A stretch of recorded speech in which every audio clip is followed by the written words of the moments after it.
परमात्मा से प्रार्थना करते हैं कि हमको और सभी को श्रेष्ठ मार्ग पर चलने की प्रेरणा प्रदान करें। उस प्राण स्वरूप, दुखनाशक, सुख स्वरूप, श्रेष्ठ, तेजस्वी, पापनाशक, देव स्वरूप परमात्मा को अपनी अंतरात्मा में धारण करते हैं। वह परमात्मा हमारी और हम सभी की बुद्धि को श्रेष्ठ मार्ग में प्रेरित करें। ओम भूर्भुवः स्वः तत्सवितुर्वरेण्यं भर्गो देवस्य धीमहि धियो यो नः प्रचोदयात्। ओम अखंडमंडलाकारं व्याप्तं येन चराचरं तत्पदं दर्शितं येन तस्मै श्री गुरुवे नमः। भवानी शंकरौ वंदे श्रद्धा विश्वासरूपिणौ याभ्यां विना न पश्यन्ति सिद्धा स्वान्तः स्वमीश्वरम्। मातृवत् लालयित्री च पितृवत् मार्गदर्शिका नमोस्तु गुरुसत्तायै श्रद्धा प्रज्ञायुता चया श्रद्धा प्रज्ञायुता चया। संयोजक आदरणीय हमारे डॉक्टर वरुण जी, देवस्वरूपा बहनों, देवतुल आत्मीय भाइयों,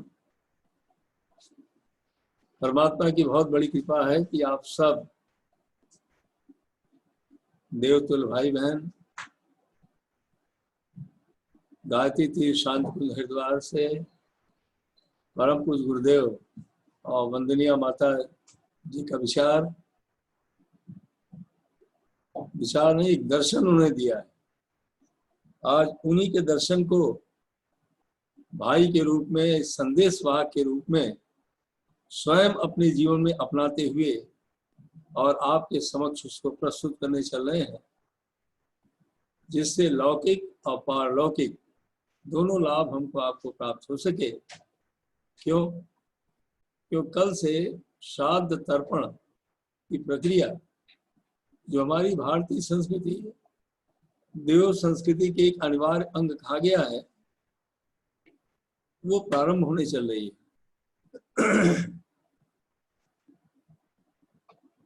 अब प्रश्न ये पैदा होता है, क्या प्रश्न पैदा होता है कि हमारी देव संस्कृति है क्या? ये भारतीय संस्कृति क्या है?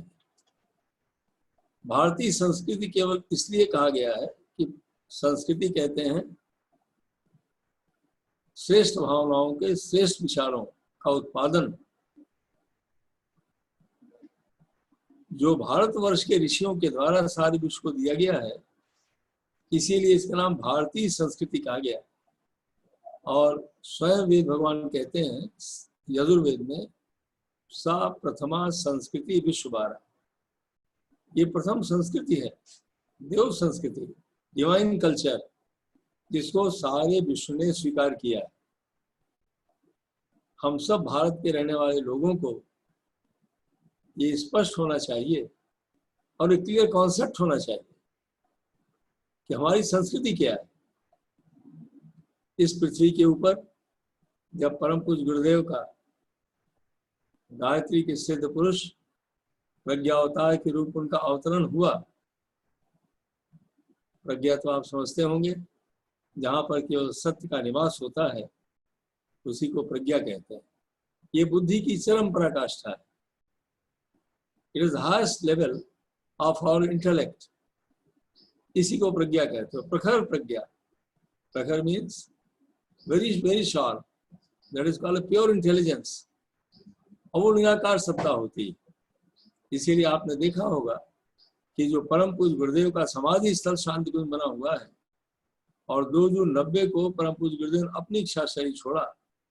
तो उन्होंने 1988 जनवरी महीने का खंडजोत पेज नंबर 30 पर लिख दिया उन्होंने अपने हाथ से कि शरीर छोड़ने में ज्यादा समय नहीं है, शरीर छोड़ने के बाद क्षण भर के लिए मैं निराकार हो जाऊंगा और अखंड दीपक की ज्वलंत ज्योत में, मतलब उसी फ्लेम में मैं अपने को समाहित कर दूंगा और वही मेरी प्रतिमा होगी। वंदनीय माता जी देर सवेर उसी में समाहित हो जाएंगी और दोनों का संयुक्त मिलन होगा। अखंड दीपक क्या है? सूर्य है। सूर्य क्या है? उसकी शक्ति का नाम है सविता, तत्सवितुर। सविता मतलब पैदा करने वाला, प्रसव करने वाला। जो कुछ प्राण, जो कुछ प्रेरणा हमको आपको मिल रही है, जो विचार श्रेष्ठ विचार मिल रहे हैं, श्रेष्ठ भावनाएं मिल रही हैं और कहीं से नहीं मिल रही है, कौन दे रहा है? सविता दे रहे हैं। जो प्राण हमारे आपके अंदर मौजूद है, जिसको लाइव एनर्जी कहते हैं, इसको बायोइलेक्ट्रिक करंट कहते हैं, वो देने वाला और कोई नहीं है, वो है सविता। अब आपको बताना क्या चाहते हैं कि जब सूक्ष्म में कोई चीज चली जाती है उसी को पारलौकिक कहते हैं, इंग्लिश में मेटाफिजिकल कहते हैं, और जब भौतिक में होती है उसको लौकिक कहते हैं, फिजिकल कहते हैं। तो हम आपको आज का विषय जो वरुण जी ने रखा है कि श्राद्ध तर्पण प्रारंभ होने चल रहा है, इससे लौकिक और पारलौकिक लाभ क्या होता है? कहने का मतलब, अगर हम इस श्राद्ध तर्पण की प्रक्रिया जो देव संस्कृति में ऋषियों ने बताई है, अपने कल्याण और मानव मात्र के कल्याण के लिए वो कैसे लाभ देगी, क्या हम करेंगे, आइए इसी बात को खोल देते हैं। कॉन्सेप्ट अगर आपको क्लियर हो गया तो हमारा विश्वास है कि कर्मकांड जो कराए जाते हैं वो कर्मकांड जरूर पूरी सुख शांति को प्रदान करेगी और जीवन का लक्ष्य मिलता हुआ चला जाएगा। श्राद्ध तर्पण कल से प्रारंभ होने चल रहा है और कल वंदनीय माता जी का महानिर्वाण दिवस है।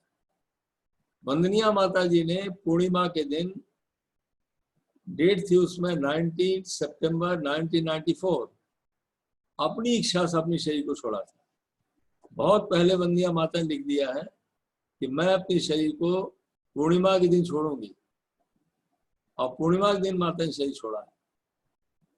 इसीलिए महाप्रयाण दिवस मनाया जाता है। वो पूर्णिमा वो कल आ रही,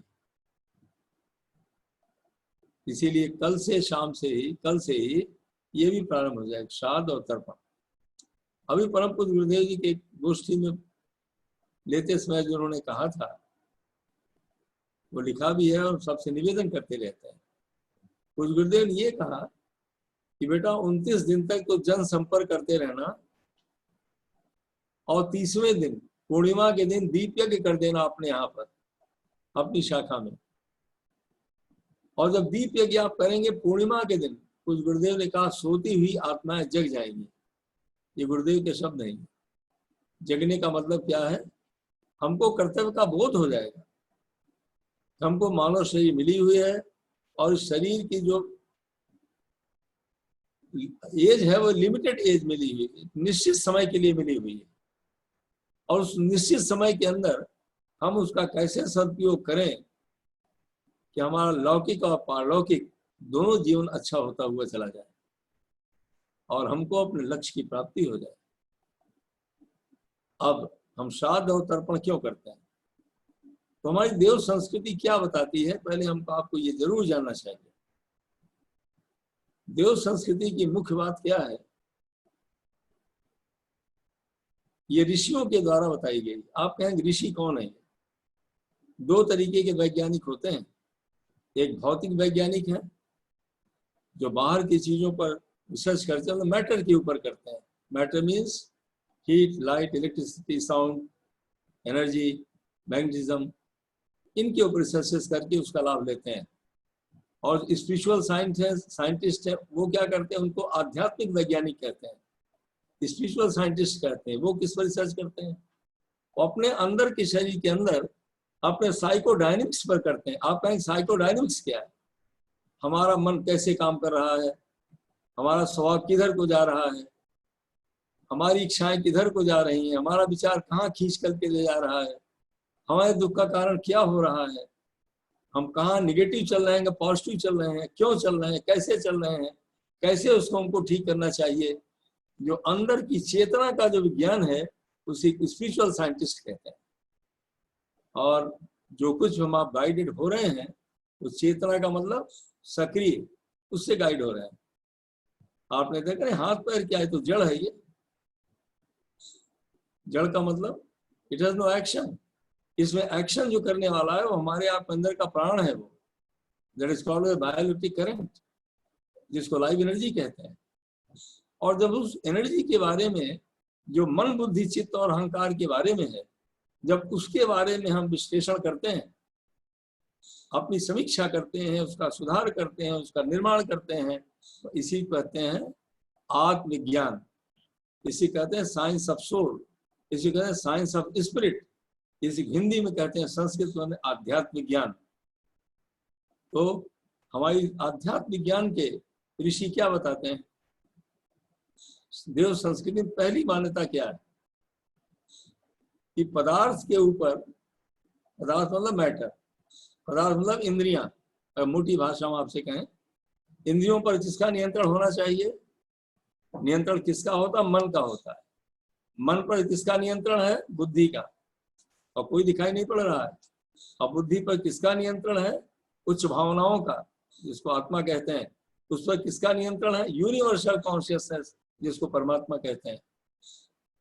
तो हमारी संस्कृति कहती है कि जब इतना कंट्रोल अगर हो गया, इंद्रियों पर मन का नियंत्रण ठीक बना रहे, बुद्धि हमारी ठीक निर्णय ले, और हमारी चेतना महाचेतना से जुड़ी रहे, तो सुख और शांति मिलती चली जाएगी। ये first concept given by our rishis to an entire human being. कितना बड़ा कॉन्सेप्ट है। वहाँ सारा विज्ञान जो अब डेवलप हुआ, हमने 67 MBBS पास आउट किया लखनऊ मेडिकल कॉलेज से, उसमें कहीं साइकोथेरेपी ये नहीं पढ़ाया जाता था। लेकिन आज माइंड बॉडी रिलेशनशिप का डिपार्टमेंट अलग हो गया, और कैसे साइकोसोमैटिक डिसऑर्डर्स पैदा होते हैं, क्या कैसे होता, क्या केमिकल निकला, क्या भावना आई, सब का सब कितना बड़ा सब्जेक्ट पढ़ाया जा रहा है इन्हीं सालों में। अब दूसरे हमारी संस्कृति क्या कहती है कि संस्कारों से व्यक्ति का निर्माण होता है और पर्व से समाज का निर्माण होता है। यह हमारी भारतीय संस्कृति। अगर संस्कार क्या है? हमारी आदतें, हैबिट्स, इसी कहते हैं न्यूरल कोडिंग मेडिकल साइंस में। न्यूरॉन्स के ऊपर एक ही इंप्रेशन बार बार पड़ता हुआ चला जाता है, और इंप्रेशन जब रुक जाता है, उसी इंप्रेशन को जो उसमें स्टिक कर गया है, स्टे कर गया है, उसी को संस्कृत में संस्कार कहते हैं। इट में गुड और बैड, निगेटिव और पॉजिटिव। संस्कारों से व्यक्ति का निर्माण, अगर अच्छे विचार हैं तो हमारा निर्माण होगा, अगर नहीं है तो हमारी चेतना नीचे गिर जाएगी, और जैसा हम सोचेंगे वैसा हम करेंगे, वैसा वातावरण बनेगा, और वही वातावरण ही सुख दुख का कारण बन जाता है। सुख और दुख भगवान नहीं देता, हम स्वयं पैदा करते हैं।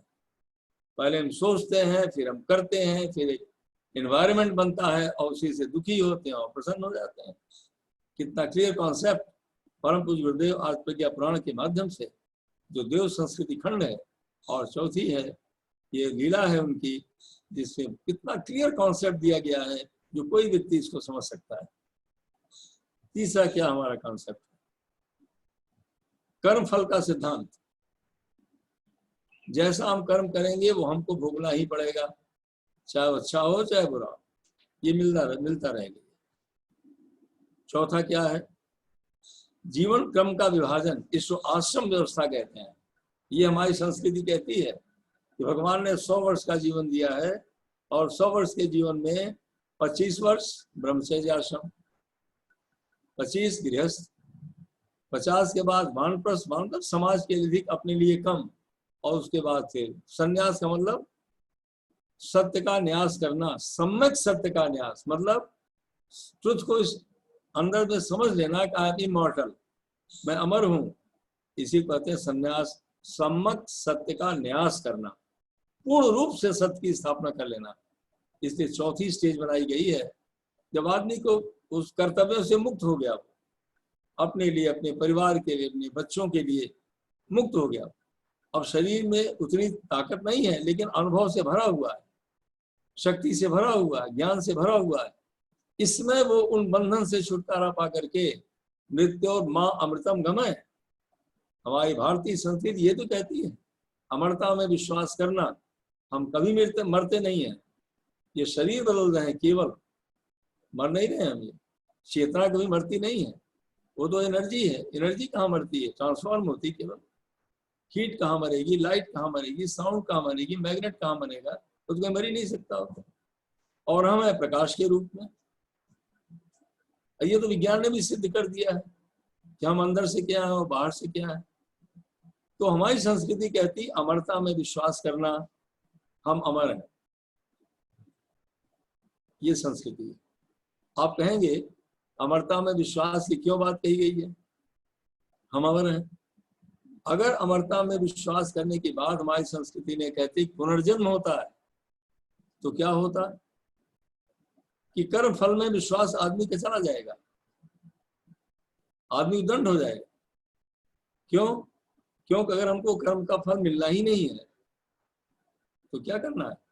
लेकिन जो अमरता में विश्वास करते हैं, तो आज हमने अच्छा कार्य किया है, ठीक है, हर कार्य का फल मिलने में समय लगता है, अभी नहीं मिला तो आगे मिलेगा, मिलेगा जरूर। क्योंकि action and reaction is equal and opposite, it may take time but definitely this will happen. ये कभी को रोक नहीं सकता इसको। लेकिन ये मान्यता कब आएगी, जब हम अपने अंदर से ये विश्वास कर लेंगे हम अमर हैं। इसीलिए वेद भगवान के माध्यम से हम प्रार्थना करते हैं मृत्यु और माँ अमृतम गमय, तमसो माँ ज्योतिर्गमय। अंधकार से प्रकाश की तरफ ले चलिए, मृत्यु समृद्धि की तरफ ले चलिए। तो मृत्यु क्या है? मृत्यु हो गई, लोग कहते हैं मर गए, अदरवाइज शरीर के अंदर का प्राण ही तो निकल गया। अब शरीर तो जर्जर हो गई, अब उसमें रहने वाला कैसे रहेगा। इसे भगवान श्री कृष्ण गीता में कहते हैं, अध्याय 2 के 22वें श्लोक में भगवान कहते हैं कि जैसे कपड़े फट गए, पुराने हो गए, तो बदल करके दूसरे कपड़े पहन लिए गए। आदमी तो नहीं बदला, कपड़ा बदल गया। वैसे जब हमारी शरीर कमजोर हो गई, उसमें जो रहने वाला प्राण है वो एग्जिस्ट नहीं कर सकता, जैसे सिस्टम फेल कर गया। अब हम लोग क्या देखते हैं, अब हार्ट जो पेस मेकर में इलेक्ट्रिक करंट पैदा कर रहा है, अगर वो पैदा करना उसने बंद कर दिया, तो कैसे उसमें रहने वाला कोई रहेगा। या तो आप पेस मेकर को चेंज करिए तब आएगा, और नहीं तो सिस्टम जब फेल हो गया तो रहने वाला उसमें से निकल करके चला गया। वो मर थोड़ी रहा, वो ट्रांसफर कर रहा है। इसलिए भगवान कहते हैं कि कभी आत्मा मरती नहीं है। क्यों? क्योंकि वो प्रकाश पुंज है, वो तत्व है। वो फिर क्या करता है, वो ट्रांसफर होता है, केवल एक शरीर से दूसरे शरीर में ट्रांसफर हो जाता है। अब इस बात के अंदर हमको विश्वास हो जाए कि हमारा रोज मृत्यु होती है, रोज हमारा जन्म होता है। इसीलिए परम पूज्य गुरुदेव जी ने कितनी सरल भाषा में हमको आपको बता दिया वेदों का सार। प्रज्ञा योग की साधना, प्रज्ञा योग की साधना में प्रतिदिन हम आप इसी तत्व के लिए करते हैं। किसके लिए? कि हम नियमित नित्य मरते हैं और नित्य जन्म लेते हैं। सायंकालीन इसी कहते हैं आज के दिन का समापन, खत्म हो गया। जब हम आप गहरी निद्रा में चले जाते हैं, ठीक मृत्यु ऐसे ही होती है। कुछ भी हमको नहीं मालूम हम कहाँ हैं, केवल थोड़ी सी चेतना अचेतन मन में बनी हुई है, और वही अचेतन मन अपना चल रहा है, हार्ट चल रहा है, लंग्स चल रहे हैं, और हम जिंदा हैं, लेकिन कुछ भी नहीं मालूम हम कहाँ हैं। लेकिन जब सुबह जग गए तो सारी पुरानी बातें याद आ गई, और फिर से नए विश्वास के साथ आगे बढ़ जाते हैं। गर्भोपनिषद यही तो कहता है। आप जब उपनिषद पढ़िए तो जो ऋषियों ने कहा है, और ये विज्ञान कह रहा है। ये तो रोज हम घटना हम आप दोनों दिन देखते हैं। सो गए, सब भूल भाल गए, पता ही नहीं कहाँ चले गए, गहरी निद्रा में चले गए। उपनिषद कहता है इसी बात को कि जब जीव आता है और जहां उसके अंदर उसके डेवलप हो गए सब, दिमाग बन गया और आँख कान हमारे आपके बन गए, इंद्रियां बन गई, बस सारी पुरानी बातें याद आती चली जाती हैं। और हर जीव, आप स्वयं अपने को कभी देखें कि कैसे थोड़े 6-7 साल उम्र तक हमारे अंदर क्या भावनाएं चलती थी, क्या विचार चलते थे, किधर की तरफ हमारा गाइडलाइन हमको अंदर से मिलता था। ये और कुछ भी नहीं है, ये पहले पूर्व जन्म के किए हुए कर्म है। हम आपको बताना क्या चाहते हैं, हमारी संस्कृति कहती है हम अमर हैं, तो देव संस्कृति में अमरता का विश्वास कराया जाता है, जिसके ऊपर अभी चर्चा करेंगे कि श्राद्ध और तर्पण क्या है जो आप करेंगे और लौकिक पारलौकिक लाभ कैसे मिलता है। दो बातें अपनी संस्कृति को और जरूर जानना चाहिए। हमारी संस्कृति कहती है, क्या कहती है, आत्म सर्वभूतेश, हम सब एक हैं, वसुधैव कुटुंबकम, ये सारा संसार हमारा घर है, ये और कोई नहीं कहता। ये केवल भारत के ऋषि कहते हैं आत्म सर्वभूतेश, हम सब आत्मा के रूप में, मतलब सद्भावनाओं के रूप में है, सद्ज्ञान के रूप में है, सत्कर्म के रूप में है। इसे जो आत्मीयता शब्द कहा गया, वो शरीर की आत्मीयता नहीं है, वो आत्मा की आत्मीयता है, मतलब भावनाओं की आत्मीयता है। हम भी सुख चाहते हैं, आप भी चाहते हैं, हम भी न्याय चाहते हैं, आप भी न्याय चाहते हैं, हम भी सेवा चाहते हैं, आप भी चाहते हैं, हम भी सुंदरता पसंद करते हैं, आप भी पसंद करते हैं। इसी कहते हैं आत्मीयता, एक भाव का होना। दुनिया में कहीं कोई पैदा हो गया, लेकिन आपकी भावना जरूर मिलेगी, एक ही भावना मिलेगी। कोई नहीं ये चाहता कि हमसे कोई घृणा करे, कोई नहीं चाहता कि हमसे कोई झूठ बोले, हर व्यक्ति चाहता कि न्याय चाहता है। ये भगवान का गुण है, ये आत्मा का गुण है। इसीलिए हमारी संस्कृति कहती है आत्म सर्वभूतेश, हम सब एक हैं, वसुधैव कुटुंबकम। और अंत में हमारी संस्कृति कहती है इनकारनेशन, मतलब अवतारवाद, कि समय समय पर महाचेतना अवतरित होती है और समस्याओं को संभालती है, समस्याएं अच्छी हो जाती हैं। जिसमें आजकल किस शक्ति का अवतरण हुआ है, गायत्री महाशक्ति का अवतरण हुआ है। गायत्री तीर्थ उसी महाकाल का घोंसला है, जहां आप आते रहते हैं, जहां सब बात को सुन रहे हैं। महाकाल कहते हैं बियॉन्ड टाइम एंड स्पेस, समय के ऊपर जो परिस्थिति को बदलने वाला, उसी का नाम है महाकाल। काल मतलब समय, उसको बदल दे। और कौन बदल देता है, वह गायत्री महाशक्ति, सविता से कण कण व्याप्त है। आइए, अब जब अमरता की बात सामने आ गई, तो अब अमरता का मतलब क्या हुआ कि हमारे माता पिता या कोई हमारे स्नेही, उन्होंने शरीर को छोड़ दिया, फिर क्या हमारा उनका कोई संबंध नहीं है? संबंध किससे बनता है? संबंध भावनाओं से बनता है, संबंध विचारों से बनता है, संबंध सहयोग और सम्मान से बनता है। जैसे जीवन काल में संबंध बना रहता है, और वो संबंध किसका हुआ? भावनाओं और विचारों का हुआ। तो शरीर छोड़ने के बाद जीवात्मा कहाँ क्या हो गई? तो सूक्ष्म हो गई। सूक्ष्म क्या मतलब हुआ? पारलौकिक हो गई। इंग्लिश में क्या कहेंगे? मेटाफिजिकल हो गई। सूक्ष्म मतलब इनविजिबल हो गई। जैसे हमारा आपका मन है और बुद्धि कहाँ दिखाई पड़ रहा है? सपना हम आप देखते हैं, कहाँ दिखाई पड़ रहा है? अंतःकरण कहाँ दिखाई पड़ रहा है? ये सूक्ष्म है। ये एक शरीर जो दिखाई पड़ रही है भौतिक है ये, और वो सूक्ष्म है। तो ऐसे आत्माएं शरीर छोड़ने के बाद सूक्ष्म में चली जाती हैं। तो भारतीय संस्कृति की मान्यता है, ऋषियों की मान्यता है, जैसे 84 लाख योनियां हैं, वैसे सूक्ष्म शरीर भी एक विशेष प्रकार की योनि है, जिसके अंदर वो आत्माएं विराजमान है। और उसमें कई तरीके की चेतना आत्माएं होती सूक्ष्म शरीर में, जिसमें एक पितर है। पितर जो आत्माएं होती हैं, उनका सीधा संबंध किससे बना रहता है? अपने संतति से बना रहता है। जैसे बच्चों से, और किससे? संतति मतलब आप समझ रहे हैं, परिवारजनों से, और स्वजनों के प्रति भी उनका संपर्क बना रहता है। किसका? पितर आत्माओं का।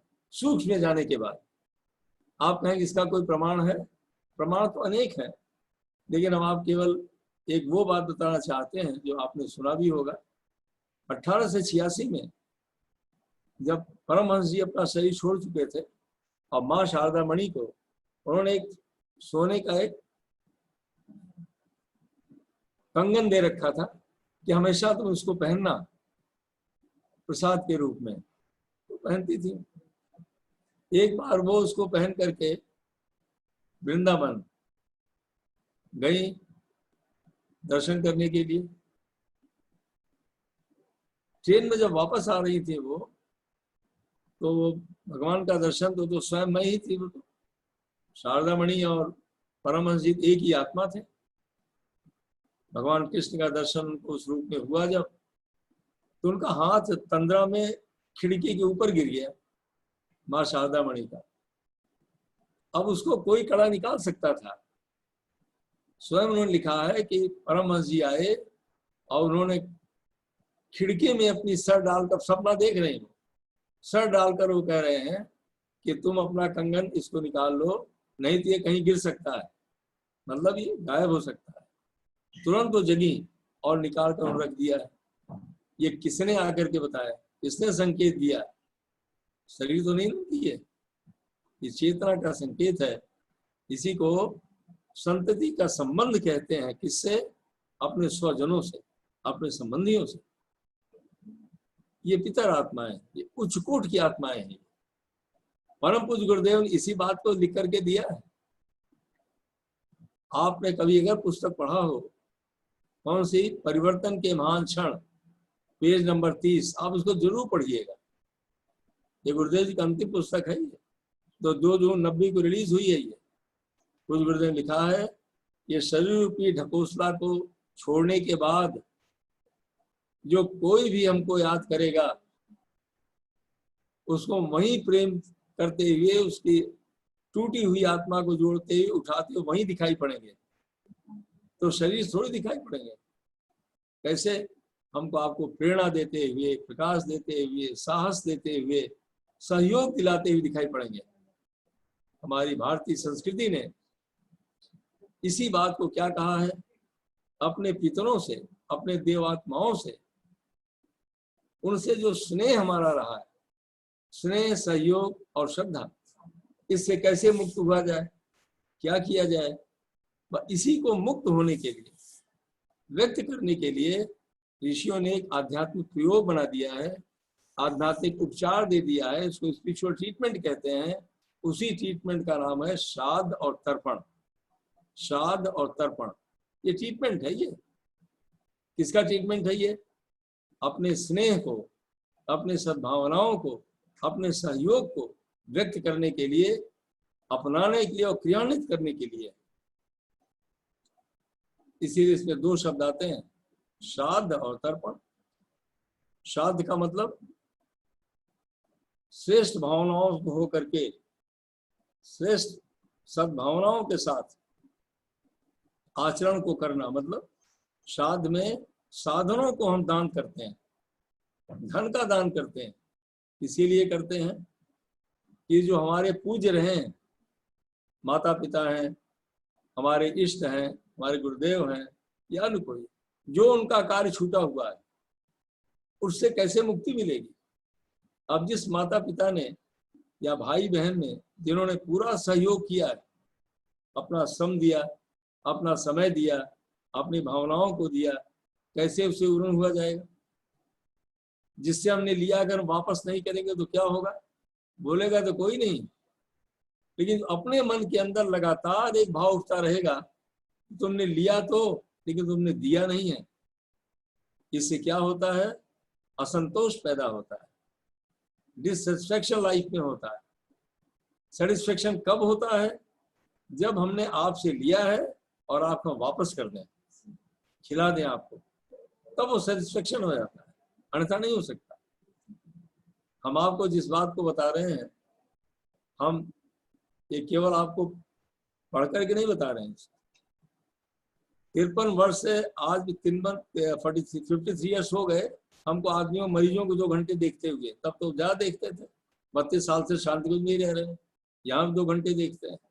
कितने लोग हमारे पास आते हैं, सारा धन दौलत भरा हुआ है, सब कुछ मौजूद है, भौतिकता से भरे हैं, ऐसा बड़ा असंतोष है, रात में नींद नहीं आती, और नींद नहीं आएगी ब्लड प्रेशर बढ़ जाएगा, इंसोम्निया होगी तो ब्रेन रिवाइटलाइज नहीं होगा, कंफ्यूजन होगा, फ्रस्ट्रेशन होगा, समझ में नहीं आएगा, फिर चिंता बढ़ेगी, सारी बीमारी एक साथ चलने लगती है। कारण कहाँ है? असंतोष। कारण तो वो है उसका, असंतोष उसका कारण। हमने न माता पिता के लिए कुछ किया, न हमने गुरु के लिए कुछ किया, न हमने, कितने लोगों ने हमारी मदद किया है लेकिन हमने उनके लिए कुछ नहीं किया। ऋषियों ने हमको संस्कृति दिया, इतना ज्ञान दिया, देवात्माओं ने इतना किया, हमने कुछ नहीं किया। कैसे छुटकारा मिलता इससे? कैसे हम अंदर से स्वस्थ होते? कैसे हमारी मानसिक स्थिति अच्छी होती? इसीलिए श्राद्ध तर्पण नाम का एक आध्यात्मिक उपचार ऋषियों ने दे दिया। इसमें दो काम हम और आप करते हैं। श्राद्ध कहते हैं, बात को रिपीट कर रहे हैं मुझको आपसे, श्रद्धा युक्त आचरण। श्रद्धा का मतलब आदर्शों सिद्धांतों के लिए जो कार्य उन्होंने छोड़ दिया है उसको पूरा करने के लिए अपने व्यवहार में ले आना। उसके लिए कैसे बात बनेगी? उसी बात को बनाने के लिए हमको आपको जो हमारे आपके पास है देना पड़ता है। तो क्या देना पड़ेगा? समय देना होगा, श्रम देना होगा, साधन देने होंगे, भावनाएं देना होगा, प्रतिभा अपनी देनी होगी। इसीलिए जब कर्मकांड आप श्राद्ध तर्पण करेंगे शक्तिपीठ के ऊपर या सामूहिक कराया जाएगा तो आप देखते हैं आप पिंड दान करते हैं और फिर आप जलांजलि समर्पयामि, 2 कटोरी तस्तरी बाहर ऊपर रखी रहती, जल को डालते हैं आप ऋषियों के लिए, अपने परंपराओं, और इसमें दोनों कर सकते हैं, नर और नारी। कोई गुरुदेव ने लिखा कोई इसमें भेद थोड़ी है करने में, महिलाएं भी करती हैं और पुरुष भी करते हैं। आपने शांति कुंज में देखा नहीं है कितनी बहनें श्राद्ध और तर्पण कर रही हैं, माता पिता के लिए, अपने इष्टजनों के लिए, स्वजनों के लिए, कहीं भी तर्पण किया जाए, श्राद्ध और तर्पण दोनों किया। तो श्राद्ध क्या है? ये जो पिंड दान करते हैं साधन का दान है, प्रतीक है केवल ये। और जब जल करते हैं जलांजलि, वो क्या है? वो तर्पण उसको कहते हैं। तर्पण का मतलब, तर्पण एक मतलब आराम समझ लीजिए, याद रहे सरल भाषा में, श्रमदान। बस श्रमदान, शारीरिक शक्ति को लगाना, श्रम करना, दूसरों से नहीं कराना है, हमको स्वयं करने का प्रयास करना चाहिए। जब हम स्वयं किसी खाना खिलाएंगे तभी तो शांति मिलेगी। जब हम स्वयं काम को करेंगे तभी तो संतोष मिलेगा। भले हम अपने क्षमता के अनुसार कार्य को, लेकिन करना स्वयं को चाहिए। तब श्राद्ध और तर्पण कल से प्रारंभ हो रहा है, तो हम आप पितरों के ऋण से पहले माता पिता के ऋण से ऋण होने के लिए, अपने इष्ट के ऋण से ऋण होने के लिए, देवताओं के ऋण से ऋण होने के लिए, और जो महामानवों ने जिन्होंने कभी शादी विवाह भी नहीं किया, स्वामी दयानंद है, विवेकानंद है, भीष्म पितामह है, कितने ऐसे महामानव पृथ्वी के ऊपर शंकराचार्य जी से लेकर आए जिन्होंने सारे विश्व राष्ट्र को कितनी भारी तपस्या करके दे दिया। क्या उनसे उनके ज्ञान को आप अपना रहे हैं, आगे बढ़ रहे हैं? यही तो कर्ज हो गया। उससे ऋण होने का प्रयास तो करना पड़ेगा, उसको करना ही पड़ेगा। इसीलिए श्राद्ध में जब कर्मकांड कर लेते हैं तो एक संकल्प लेते हैं। क्या संकल्प लेते हैं? आज से हम अपने श्रेष्ठ दिव्य आत्माओं के ऋण से ऋण होने के लिए उनका स्नेह, उनका आशीर्वाद, उनका मार्गदर्शन और उनकी प्रेरणा लेने के लिए हम क्या करेंगे? अपने साधनों का सदुपयोग करेंगे, अपने धन को फिजूल खर्ची से बचाएंगे, और बचाकर कहाँ लगाएंगे, कहाँ उपयोग करेंगे? अब इसी भगवान श्री कृष्ण गीता में कहते हैं, और परम पूज्य गुरुदेव प्रज्ञा पुराण में लिखते हैं। क्या लिखते हैं पूज्य गुरुदेव? अब भगवान कृष्ण क्या कहते हैं? धन का उपयोग 2 जगह करना चाहिए, ज्ञान वर्णा, विपत्ति वर्णा। ज्ञान का दान सबसे बड़ा दान है, आप ज्ञान के दान में लगा दीजिए आप। और विपत्ति वर्णा का मतलब, विपत्ति में जो समस्याएं पैदा हो गई, चाहे बाढ़ की समस्या हो, सूखे की समस्या हो, भूकंप की समस्या हो, महामारियों की समस्या हो, आज इसमें तो कोरोना वायरस की समस्या चल रही है, इसमें कितने आर्थिक स्थिति से लेकर नाना प्रकार के, ये विपत्ति का समय है। ये एक तरीके से ऐसा समय है, इसी गुरुदेव कह रहे हैं, इसी भगवान श्री कृष्ण कह रहे हैं कि आप अपने धन का उपयोग 2 जगह लगाइए, ज्ञान वर्णा, विपत्ति वर्णा है। लेकिन जब ज्ञान का दान करते हैं तब उसी कहते हैं ब्रह्म कर्म। स्वयं भगवान कृष्ण कहते हैं ब्रह्म कर्म। आप कहें ज्ञान का दान कैसे होगा, हम ज्ञानी तो नहीं है, हम तो ज्ञानी नहीं है, लेकिन जो हमारे आप इष्ट है परम पूज्य गुरुदेव, जो गायत्री मय हैं, जिन्होंने 3000 छोटी बड़ी पुस्तकों को लिखा है, और प्रज्ञा पुराण का देव संस्कृति खंड जिसके संदेश हम आपको सुना रहे हैं, ये 4था खंड है प्रज्ञा पुराण, आप सबको पढ़ना चाहिए। भाग 1, 2, 3 और 4 जो समझ सबका निचोड़ है, सारी बातें साफ हो जाती हैं। उसी को स्वयं लेना और दूसरों को बांट देना। क्यों? ज्ञान ही तो अमृत है। अमृत का मतलब उस ज्ञान के आ जाने से एक दिशा मिल जाती है, एक प्रेरणा मिल जाती है, एक मार्गदर्शन मिल जाता है, मन अच्छा हो जाता है, नाना प्रकार भ्रांतियां दूर हो जाती हैं और अंदर में शांति मिल जाती है, संतोष मिल जाता है। तो एक संकल्प लेना चाहिए कि हम अपने धन का सदुपयोग ज्ञान के दान में लगाएंगे। इसी का नाम है श्राद्ध। श्राद्ध, यही श्राद्ध है। और दूसरा है तर्पण। अब श्राद्ध क्या है? यह है पारलौकिक, यही पारलौकिक है। जो मन को, बुद्धि को, अंतःकरण को शांति और संतोष मिल रहा है, ये सूक्ष्म है, ये दिखाई नहीं पड़ रहा है। अगर हमारा मन शांत है तो परिलक्षित तो होगा, लेकिन दिखेगा नहीं वो। इसी को मेटाफिजिकल कहते हैं। ऋषियों ने कितनी बड़ी बात को कहा। बात सारे के सारे विश्व के डॉक्टर्स, चिकित्सक, हमने श्रद्धेय डॉक्टर साहब तो श्रद्धेय प्रणव पंड्या जी 80 देशों में तो गोष्ठियां ले चुके हैं, और उन्होंने 20 कंट्री भेजा। कितनी जगह डॉक्टरों की गोष्ठियां हुई, साइकोलॉजिस्ट की, न्यूरोलॉजिस्ट की, कहाँ कहाँ गोष्ठियां हुई, और सब इसी फैक्ट पर आकर के पहुंच गए। कितनी बड़ी बात पूज्य गुरुदेव कह रहे हैं, कितना बड़ा विज्ञान है वो, कि जो यही कर मन को शांत कर दिया, मन को व्यवस्थित कर दिया, ये तो सूक्ष्म है। यही तो स्वास्थ्य का राज है। आदमी जो मेंटली फिजिकली हेल्दी यहीं से होता है, इसके पहले नहीं हो सकता। दवा खाकर कोई मेंटली फिजिकली हेल्दी नहीं हो सकता।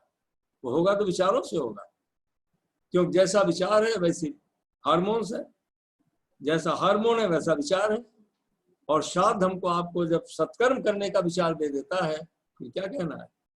जहां सद्भावनाएं मन में आई, सत्कर्म मन में आया, तो जो हार्मोन रिलीज होता है, एंडोर्फिन और सेरोटोनिन, वो केमिकल हमारे आपके मन को व्यवस्थित कर देता है। और फिर हमारा आपका दिमाग जो सोर्स ऑफ इंटेलिजेंस है, वो सारी बातों का आउटपुट देने लगता है, और हम आप प्रसन्न हो जाते हैं जीवन में। ये पूरा का पूरा एक बहुत बड़ा वैज्ञानिक सर्किल है जो काम करता है भावनाओं से। ये तो श्राद्ध करते समय आप ये संकल्प लेते हैं। हमने खुद अपने ही जीवन में देखा है। हमारे पिताजी स्वयं डॉक्टर थे, सन 26 MBBS किया उन्होंने लखनऊ मेडिकल कॉलेज से, और नियमित ये करते थे 1940 से। सत्यार्थ प्रकाश उन्होंने पढ़ा, फिर गुरुदेव जी का दर्शन किया, फिर और पुस्तकें पढ़ने, नियमित उपासना, नियमित यज्ञ। तो उन्होंने जिस काम को छोड़ दिया था, बहुत वर्षों तक उसको हम लोगों ने, समय की कमी क्या कहें, उससे भावना नहीं आई, नहीं पूरा हुआ। लेकिन जब यही प्रज्ञा पढ़ने के बाद श्राद्ध तर्पण की बात समझ में आई, और मिसेस डॉक्टर गायत्री शर्मा ने कहा कि तर्पण करना चाहिए और श्राद्ध करना चाहिए, और हमारे कार्यकर्ता वाजपेयी जी और कहा डॉक्टर साहब एक बार आप भी कर लीजिए, क्योंकि हमारे अंदर विश्वास नहीं होता था क्या होगा। लेकिन प्रज्ञा पुराण भाग 4 पढ़ने से विश्वास हुआ है। उसके पहले सपना तो आता था फादर मदर का, जब शरीर छोड़ दिया उन्होंने 87 में, और माता ने शरीर छोड़ा 94 में शांति कुंज में ही। तो सपना क्यों आता था? क्योंकि उनके छूटे हुए कार्य को हम लोगों ने पूरा नहीं किया। श्रद्धेय डॉक्टर साहब बहन जी से हम लोगों ने निवेदन किया, उन्होंने कहा जरूर करना चाहिए। और उनकी प्रेरणा डॉक्टर साहब की मिलने के बाद बहन जी की, हम लोगों ने पूरे जहाँ यज्ञ होता था और जो मकान गिर पड़ रहा था वो ठीक रेनोवेट करा दिया गया। वो गायत्री ज्ञान मंदिर बन गया, श्रद्धेय डॉक्टर साहब ने नाम दिया, गायत्री प्रज्ञापीठ बन गई, सारा काम होने लगा। और अब कितना संतोष मिल गया। अब सपना आना भी कम हो गया। अब सपने में कभी जब आते हैं तो आशीर्वाद देते हुए आते हैं, और तब आते दूसरे आते थे। इसी कहते हैं पितर आत्माओं से मुक्ति। तो हर व्यक्ति महसूस करता है, आप भी करेंगे। That is common principle. इसलिए दुनिया की बात, उनके अनुभव की बात ना कर, अपने अनुभव की बात करनी चाहिए कि हमको क्या मिल रहा है। तब कहीं विश्वास पैदा होता है। आइए अब तर्पण क्या है? ये तर्पण कहते हैं श्रमदान को। तो श्रमदान क्या करेंगे, कैसे बात बनेगी इसकी? जो ऋषियों ने जितने ऐसे कर्मकांड बनाए हैं वो दोनों के भले के लिए बनाए हैं, चेतना और शरीर, चेतना और समाज, वातावरण का परिष्कार और मन का परिष्कार, दोनों को एक साथ जोड़ दिया उन्होंने। इसलिए श्राद्ध तर्पण ऐसे समय में हो गया जिसमें बरसात का मौसम है, ह्यूमिडिटी हाई है, तो तर्पण से क्या करना पड़ता है? तर्पण के समय हमको आपको श्रमदान कहाँ करना पड़ता है? पर्यावरण को ठीक करने के लिए हजारों साल पहले ऋषियों ने कह दिया, आप श्राद्ध कर रहे हैं तो आप वृक्षारोपण जरूर करिएगा। क्यों? वृक्ष है तो जीवन है, वृक्ष है तो जल है, वृक्ष है तो संसार चलता रहेगा। एक वृक्ष लगातार दूसरों को चिड़ियों से लेकर के मानव मात्र से लेकर के शरण दे रहा, उनको भोजन दे रहा है, उनको रहने का निवास दे रहा है, आदमी को छाया दे रहा है, पत्तियां खाद का काम कर रही हैं। कितना परोपकार वृक्ष के द्वारा हो रहा है। अगर एक पौधा लगा दिया गया श्राद्ध तर्पण के समय में, अपने माता पिता इष्ट के नाम के वृक्षारोपण अगर कर दिया गया, तो आप कल्पना करिए कितना बड़ा उसको तो कहा गया यज्ञ आपने कर दिया, एक बेटा आपने तैयार कर दिया, एक आम का वृक्ष आपने लगा दिया, कितना आम देता रहेगा, कितना फल देता रहेगा, कितने लोग लाभान्वित होंगे और जो खाएंगे आपका आशीर्वाद देते रहेंगे। तो तर्पण के लक्ष्य में पहला क्या करना है हमको आपको, उसका नाम है वृक्षारोपण। वृक्षारोपण। दूसरा काम क्या करना है? स्वच्छता अभियान। स्वच्छता गंदगी एक आपदा है, स्वच्छ अंदर और स्वच्छ बाहर से। घर में छोटी छोटी चीजों में स्वच्छता हमको आपको आप करते भी होंगे सब, लेकिन स्वयं को तो करना ही करना है, लेकिन दूसरों के प्रेरणा देने का संकल्प लेना है। चाहे वो बाथरूम हो, चाहे वो टॉयलेट हो, चाहे वो हमारा किचन हो, चाहे हमारा बोर्ड हो, अगर हर चीज स्वच्छ बनी रही और व्यवस्थित बनी रही, इसी का नाम है तर्पण। और तर्पण कुछ नहीं, ये जलांजलि समर्पयाम करके क्या मिलेगा आप कल्पना करिए। ये क्रिया की प्रतिक्रिया क्या? अगर हम सोच करके जलांजलि समर्पयाम कर रहे हैं तब तो क्रिया में उतर आएगा। और जो क्रिया हमको आपको करनी पड़ती है वो गुरुदेव लिखते हैं प्रज्ञा पुराण में, वो मुख्य रूप से 4 काम करने हैं। बात को रिपीट करते हैं। पहला क्या करना है? वृक्षारोपण। दूसरा क्या करना है? स्वच्छता अभियान। तीसरा क्या करना है? व्यवस्था को ठीक करनी है, अंदर की व्यवस्था और बाहर की व्यवस्था। पहले अपने घर की व्यवस्था को देखना चाहिए कि क्या हमारे हर सामान से लेकर के सारी चीजें अपने प्रॉपर प्लेस पर रखी है कि नहीं रखी है।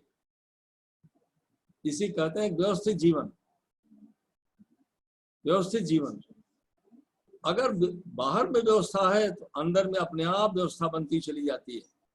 इसीलिए कहा कि बेस्ट मैनेजर कौन होता है? जिसने अपने को मैनेज कर लिया, he is the best manager. जिसने अपने समय को, अपने विचारों को, अपने इंद्रियों को, अपने साधन को मैनेज कर लिया, जानता है मैनेज करना, he is the best manager. वही प्रबंधन कर सकता है। गुरुदेव कहते हैं कि श्राद्ध तर्पण के समय अगर ये संकल्प मन में ले लिया जाए कि तर्पण करते समय कि हम अपने समय का नियोजन करेंगे, किसमें?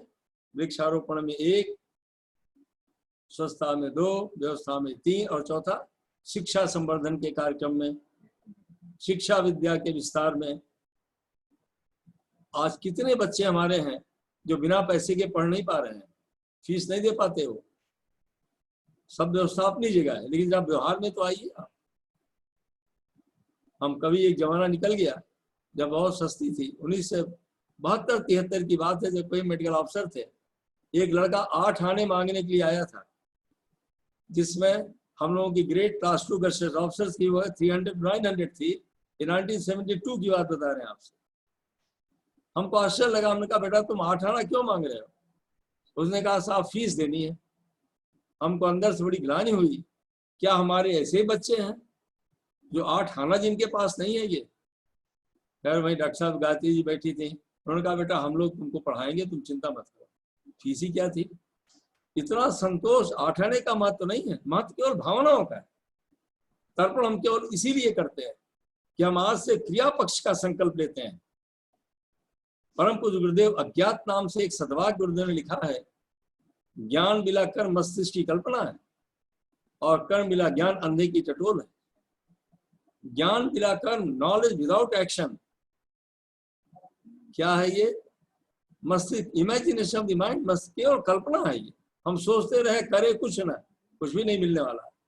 लेकिन ज्ञान के साथ हम कर्म करते हैं तो जरूर हमको लाभ मिलेगा। तो श्राद्ध और तर्पण कल से आप करेंगे।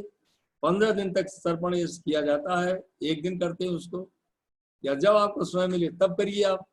लेकिन 2 संकल्प अगर ले लिया गया तो बात बन जाएगी। हमारे पितर प्रसन्न हो जाएंगे, हमारे इष्ट प्रसन्न हो जाएंगे, और प्रसन्न होने से क्या करेंगे? निरंतर उनकी आत्मा हमारे के साथ चलती रहेगी। उसी को दूसरे शब्दों में कहते हैं भाई कोई आत्मा हमारे साथ चल रही है। जैसे महर्षि अरविंद ने कभी कहा है, आप जब महर्षि अरविंद ऑटोबायोग्राफी पढ़िए, जो लंदन से आ गए और बड़ौदा में टीचर थे, वो सारी सेना उन्होंने बना दिया और उन्होंने देखा कि कुछ लाभ होने वाला नहीं है। अंदर से आया और किसने बताया? वो स्वयं लिखते और कहते हैं कि स्वयं विवेकानंद की आत्मा हमारे अंदर आई और स्पष्ट आदेश किया कि अपने आत्मबल को बढ़ाओ। बिना आत्मबल के बढ़ाए हुए कोई कार्य हो नहीं सकता। बस उनकी प्रेरणा, इसी कहते हैं सूक्ष्म शरीर की प्रेरणा, पितर की प्रेरणा, देव आत्माओं की प्रेरणा, बस उन्होंने अंदर से उसको सुन लिया, पांडिचेरी चले गए। और सब जानते हैं कैसे महर्षि अरविंद जी ने सुपर कॉन्शियस माइंड मतलब सुपर चेतन मन, कैसे सुपर चेतन मतलब उच्च भावनाओं का विकास, कैसे उच्च भावनाओं के विकास से ही किसी कल्याण होगा। और वो कहाँ से कहाँ हो गए, पूजनीय हो गए। और भविष्य का, कितने भविष्य की बातों को उन्होंने बता दिया कि सब कुछ हमारे आपके अंदर। हमारा आपका मन ही कल्प वृक्ष है, हमारा आपका मन ही भूत है, हमारा आपका मन ही प्रेत है, और हमारा आपका मन ही देवात्मा है। हमारा आपका मन ही बंधन करता है, हमारा आपका मन ही मोक्ष देता है। इसे भगवान श्री कृष्ण कहते हैं, मन एवं मनुष्य नाम कारण बंध मोक्ष हो। ये श्राद्ध और तर्पण कोई भी क्रियाकलाप आप केवल इसीलिए करते हैं, मन से मतलब मेंटल कॉम्प्लेक्स, मेंटल कॉम्प्लेक्स से मतलब मन बुद्धि चित्त और अहंकार, इसी को जीव कहते हैं। यही जीव है, यही हमारा आप है। आत्मा तो अलग है, वो सद्भावनाओं सद्ज्ञान का समुच्चय है, वो शक्ति को देने वाली है। लेकिन जब जीव की बात कही जाती है, वो जो फिजिकल बॉडी से पैदा होती है in the form of reaction, उसी कहते हैं मन बुद्धि चित्त और अहंकार का जोड़ा। मन का जब रिफाइंड हो गया उसी को बुद्धि कहते हैं, और जो उसका स्टोर हाउस हो गया उसी को चित्त कहते हैं। सबकॉन्शियस माइंड मेडिकल साइंस में कहते हैं, जो थैलमस और हाइपोथैलमस है, इसको सबने पढ़ रखा है इसको। किसी को छोटा दिमाग कहते हैं। और अहंकार कहते हैं अपने बारे में अपनी मान्यता को, सेल्फ कॉन्सेप्ट और द सेल्फ। और 2 तरीके का अपनी मान्यता होती है। एक भौतिक मान्यता है, जैसे हम चिकित्सक हैं, हम इंजीनियर हैं, हम प्रोफेसर हैं, हम वैज्ञानिक हैं, ये भौतिक मान्यता है। हम बहुत बड़े धनपति हैं, बहुत बड़े बिजनेसमैन हैं। और आध्यात्मिक मान्यता क्या है?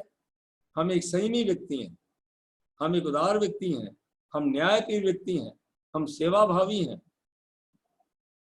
ये कौन सी मान्यता है? ये हमारी आध्यात्मिक मान्यता है। और इसी भगवान श्री कृष्ण गीता में कहते हैं कि जो व्यक्ति अपने को जो मानता है वो वही बन जाता है। श्रद्धा मयो अयम पुरुष ये एवं स, जिस रूप में मुझको मान, जैसे आपने अपने को ये मान लिया मैं बड़ा सेवाभावी व्यक्ति हूँ, मैं न्याय के व्यक्ति हूँ, बस ये आध्यात्मिक मान्यता बढ़ती चली जाएगी। और न्याय और सेवा, समर्पण, सहयोग के भाव से आप आगे बढ़ते चले जाएंगे और सब कुछ मिलता हुआ चला जाता है। इसी कहते हैं ईगो, स्पिरिचुअल ईगो। एक तो अहंकार है, प्रदर्शन करना अपना, वो तो भौतिक चीज होती है, उसमें आदमी गिर जाता है। और ये अहंकार क्या है? आध्यात्मिक मान्यता है। तो आपसे समराइज करते हुए हम आपसे निवेदन करेंगे कि श्राद्ध तर्पण कल से प्रारंभ होने जा रहा है। आप ये मत समझिएगा कि केवल कल्पना है। अभी को विज्ञान की बात एक याद आ गई, तो आपके समक्ष हम रख दें कि कैसे मेडिकल साइंस इस बात को कह रही है कि चेतना अमर है। इंग्लैंड में थे doctor Kilner. Doctor Kilner was great physician in UK. उन्होंने अपने वार्ड में क्या देखा कि जो माइक्रोस्कोप, फाइन माइक्रोस्कोप उनके सामने रखा था कि पेशेंट के से तरंगे निकल रही हैं, पार्टिकल्स उड़ रहे हैं माइक्रोस्कोप के ऊपर, कलर्ड पार्टिकल्स उड़ रहे हैं। उन्होंने कहा पार्टिकल्स कहाँ से आ रहे हैं, इलेक्ट्रिकल पार्टिकल्स कहाँ से आ रहे हैं।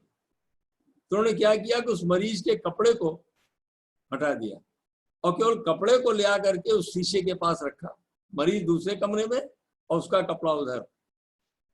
तो देखते हैं कि उससे भी पार्टिकल्स निकल रहे हैं। फिर उसको हटा दिया। फिर उसके बाद वो मरीज को नजदीक अपना लगाया और उसको देखते रहे। तो क्या देखते हैं कि 6-7 इंच की आरा में उस पेशेंट के ये इलेक्ट्रिकल पार्टिकल्स फ्लो कर रहे हैं, ये बह रहे हैं उसके ऊपर से। अब माइक्रोस्कोप पर देख रहे हैं उसको। उन्होंने देखा कि पार्टिकल्स एकाएक बंद हो गया इसका बहना। जैसे उन्होंने पल्स देखा, स्टेथोस्कोप लगाया हार्ट के ऊपर, हार्ट स्टॉप कर चुका था और डेथ हो चुकी थी। इसको उन्होंने जर्नल्स में दिया, सब जगह प्रकाशित किया कि कैसे बंच ऑफ इलेक्ट्रिकल पार्टिकल्स आदमी के अंदर से निकलते रहते हैं और ये पार्टिकल्स मरने वाले थोड़ी हैं। अब इसी बात को टॉमस एडिसन नामक scientist, you must be knowing about him, जिन्होंने कितनी रिसर्चेस किया, ही वाज ग्रेट फिलोसोफर। उन्होंने क्या लिखा है कि बल्ब वगैरह टॉमस एडिसन ने लिखा। उन्होंने क्या लिखा है कि मनुष्य के अंदर से जो उसकी लाइव एनर्जी है, it is a bunch of electrical cluster. जैसे मधुमक्खी हनी होती है ना, हनी कूम की तरीके से क्लस्टर निकलता है उसके अंदर से, and that can be photograph, and Kilner has done photography. और ये क्लस्टर्स उड़ते रहते हैं और इन्हीं इलेक्ट्रिकल क्लस्टर्स के अंदर सारे सद्भावनाएं, सद्ज्ञान, सब कुछ इसमें इनकोडेड होता है, अंदर भरा रहता है और यही दूसरी शरीर को धारण कर लेता है। ये उड़ते रहते हैं। ये विज्ञान की बात तो बहुत रिसर्च चल रही है इसके ऊपर। आज तो वैज्ञानिक उसको फिजिकली दिखाना चाहते हैं ना ये, लेकिन ऋषियों ने इस अमरता की बात को कब अनुभव कर लिया और देव संस्कृति में डाल दिया कि जीवात्मा अमर है, अमर रहेगी तो कर्मफल में विश्वास होगा, आस्तिकता बनी रहेगी, नास्तिकता नहीं आएगी, निराशा नहीं आएगी, आदमी हमेशा प्रसन्न रहेगा, आगे बढ़ता रहेगा और अपने पितरों का, अपने माता पिता का, पितरात्मा इन्हीं को कहते हैं, दिव्य आत्माओं का आशीर्वाद मिलता रहेगा। हम आप श्राद्ध और तर्पण, हमारा विश्वास है कि परम पूज्य गुरुदेव के विचार को शायद आपके समझ में आ गया होगा कि श्राद्ध का मतलब सद्भावना युक्त कार्यक्रम, अपने धन को विपत्ति बढ़ाना, ज्ञान बढ़ाने में लगा देना, और तर्पण का मतलब श्रमदान, श्रमदान, श्रमदान। और श्रमदान में वृक्षारोपण। अब आप जितना करें, जैसी आपकी व्यवस्था बन जाए। और दूसरा, फिर रिपीट कर रहे हैं बात को, और दूसरा क्या करना है, स्वच्छता अभियान, व्यवस्थित व्यवस्था अंदर बाहर की करने में एक टीम बना करके सहयोग करना, और अंत में शिक्षा विद्या विस्तार के लिए जरूर अपना समय और साधन लगा देना। बस अगर ये संकल्प श्राद्ध तर्पण में ले लिया गया तो हमारा 100% विश्वास है, जो हमारे जीवन का अनुभव है, शायद आपके जीवन का अनुभव होगा, जरूर शांति मिलेगी, जरूर दिशा मिलती है, जरूर प्रेरणा मिलती है। और हमने तो अपनी डायरी मेंटेन कर रखा है, स्पिरिचुअल डायरी के नाम से, जिसको श्रद्धेय डॉक्टर साहब ने स्वयं कई बार अखंड ज्योत में भी लिखा उन्होंने कि हर व्यक्ति को डायरी लिखनी चाहिए, लेकिन हम लोग नहीं कर पाते हैं। खैर, हम तो मेंटेन कर रहे थे उसको। श्रद्धेय डॉक्टर साहब ने देखा, प्रसन्न हुए, और परम पूज्य ने 87 हमारी डायरी उन्होंने चेक किया था, जो अंदर से आता है। बस अगर हम आप एक आध्यात्मिक डायरी आज से बना लेंगे श्राद्ध तर्पण के बाद, और अपने को देखेंगे कि कितना हमने अपने पितरों के ऋण होने के लिए, अपने मन को अच्छा करने के लिए और समाज की व्यवस्था को बनाने के लिए, समाज को लौकिक कहते हैं, और मन अच्छा करने को और पितरों के ऋण से ऋण होने को उसको पारलौकिक कहते हैं। इसी आशीर्वाद सुख शांति मिलती है। दोनों हम आप प्राप्त करते चले जाएं। ऐसी परम पूज्य वंदनीय माता जी जो व्याप्त है हमारे आपके अंदर, दृष्टा के रूप में, श्रोता के रूप में और कर्ता के रूप में, उन्हीं से प्रार्थना करते हैं हमको आप सबको प्रेरणा देते रहें, जिससे हमारा आप सबका भविष्य बहुत अच्छा हो, परिवार का बहुत अच्छा हो, हमारा हमको आपको दिव्य संदेश मिलता रहे। और उसी को हम आप फॉलो अप करते रहें, जिससे मन को शांति मिलते हुए कर्तव्य को पूरा करते हुए अपने जीवन लक्ष्य को प्राप्त कर सकें। जीवन लक्ष्य केवल एक है, आत्मबोध, सेल्फ रियलाइजेशन। और सेल्फ रियलाइजेशन होता है गुरु की कृपा से, कभी अपने आप नहीं हो सकता है। और लाखों किसी एक में हो जाए तो हो जाए, लेकिन जब वो सदगुरु अपनी शक्ति काट करके हम पाप को देते रहते हैं तो हो जाता है। उनसे सहयोग करते रहना, उनके लिए जो जितना हम कर पाए करते रहना, बस यही आदर्श उनके आशीर्वाद देने का मार्ग है। हम सब उसको अपनाएं। इन्हीं शब्दों के साथ आप सबको प्रणाम करते हुए उस गुरुदेव से प्रार्थना करते हैं आगे बढ़ें। अपनी बात अभी समाप्त करते हैं। 5:30 बज गया।